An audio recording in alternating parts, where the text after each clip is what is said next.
Guys, coba bayangin deh kalau kita kembali ke awal abad 16, yang dimana lautan Nusantara dipenuhi kapal layar besar dengan bendera merah putih hijau atau kapal Portugis. Mereka datang bukan hanya untuk pedagang rempah-rempah yang sangat mahal di Eropa, tetapi juga untuk menyebarkan kekuasaan dan agama Katolik. Pada tahun 1511, Malaka jatuh ke tangan mereka, dan sejak itu, sejarah masyarakat kita mulai berubah. Kira-kira apa ya dampaknya di bidang pendidikan, sosial, dan budaya? Mari kita bahas di video ini. Sebelumnya, kenalin nama gue Risma. Di channel ini gue akan share informasi mengenai dampak di bidang pendidikan, sosial, dan budaya. Dampak penjajahan Portugis di bidang pendidikan.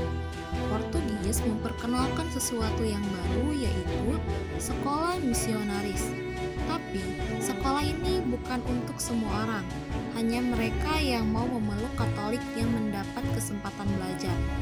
Bahasa Portugis mulai digunakan dalam pengajaran, sebuah bahasa asing yang perlahan menyusup ke dalam keseharian rakyat.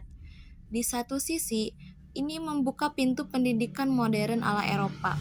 Namun di sisi lain, pendidikan itu hanya terbatas bagi segelintir orang, meninggalkan jurang lebar antara yang mendapat akses dan yang tidak. Di bidang sosial, kehadiran Portugis memecah masyarakat. Ada yang mendekat mendapat perlindungan, bahkan status lebih tinggi karena menerima agama baru.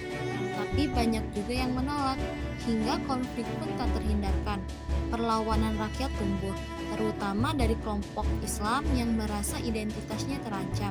Namun, dari pertemuan itu juga lahir komunitas unik seperti masyarakat Tugu di Batavia, keturunan campuran Portugis dan pribumi, yang hingga kini menjaga identitas mereka lewat musik keroncong.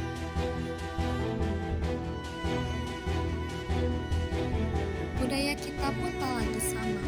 Portugis membawa alat musik gitar kecil yang kemudian melahirkan irama keroncong atau musik yang sampai hari ini masih kita dengar. Mereka meninggalkan jejak dalam bahasa seperti kata-kata sederhana yang sering kita ucap seperti kata meja, boneka, jendela, atau mentega.